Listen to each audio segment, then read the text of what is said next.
انسان شناسی اور جہان شناسی کو کیوں خدا شناسی اور معرفت شناسی کے درمیان رکھا گیا ہے؟ معمولاً جو علم کلام کی کتابیں لکھی گئیں ان کے اندر بحث کا آغاز خدا شناسی سے ہوتا تھا، اور جب تھوڑا بہت ابحاث کے اندر تبدیلی آئی اور کتابوں کی روش بدلی تو زیادہ سے زیادہ فقط یہ کیا گیا کہ خدا شناسی سے پہلے معرفت شناسی کو بیان کر دیا گیا، اور پھر فوراً جو ہے وہ خدا شناسی میں وارد ہو گئے۔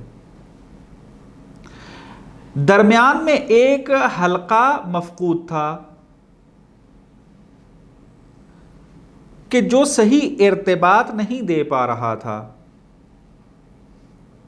کہ آپ معرفت کے امکان کو ثابت کر کے کہاں جا رہے تھے؟ خدا شناسی کے اندر۔ لیکن ابھی جب آپ کی خدمت یہ مطلب بیان کیا ہے کہ خدا شناسی کی بحث اس وقت معقول ثابت ہوتی ہے کہ جب آپ جوان کے سامنے عالم غیب کی معرفت کو بھی ممکن سمجھیں، اس کے لیے ثابت کریں کہ عالم غیب ہے اور اس کی معرفت انسان کے لیے ممکن ہے۔ جب یہ والا سٹیپ طے ہو جائے گا، پھر جب آپ معرفت شناسی اس کے خدا شناسی کی بحث میں جائیں گے، اس وقت وہ جوان جو ہے آسانی کے ساتھ خدا شناسی کے مطالب کو فہم کرے گا اور ادلہ محکم ہوئی تو اس کو مانے گا۔ تو لہٰذا خود انسان شناسی اور جہان شناسی کی بحث کو یہاں لایا گیا۔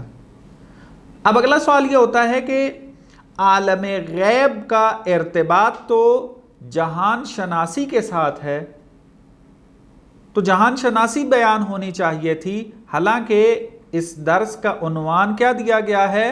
انسان شناسی و جہان شناسی۔ تو پھر انسان شناسی کیوں بیچ میں آ گیا ہے؟ کیونکہ عالم غیب ہی اگر فقط ثابت کرنا تھا، عالم غیب ہی کی معرفت کو جو ہے وہ ثابت کرنا تھا، تو پھر درس کا عنوان ہونا چاہیے تھا جہان شناسی۔ تو انسان شناسی کیوں ہے؟ اس کا جواب یہ ہے کہ انسان شناسی کا مرحلہ ہے کہ جو آپ کو جہان شناسی کی صحیح معرفت عطا کرے گا، اور عالم غیب جس کو آپ ثابت کرنا چاہتے ہیں، جس کو آپ تبیین کرنا چاہتے ہیں اور اس کی معرفت کو بیان کرنا چاہتے ہیں، اس کا بہترین راستہ کون ہے؟ معرفت نفس ہے۔ آپ نفس کی حقیقت کو جان جائیں تو اسی کے اندر ہی سے آپ کو وہ نقطہ سمجھ میں آ جائے گا کہ عالم غیب ہے اور اس کی معرفت ممکن ہے۔ پس چونکہ نفس کی معرفت، انسان کی معرفت، جس کو خود شناسی بھی کہتے ہیں، یہ ایک دروازے کی حیثیت ہے، کس کی نسبت؟ جہان شناسی کے بارے میں۔ یعنی جہان کی معرفت کامل اور صحیح حاصل کرنا اگر چاہتے ہیں تو اس کا بہترین دریچہ، دروازہ کون ہے؟ انسان کا اپنا نفس۔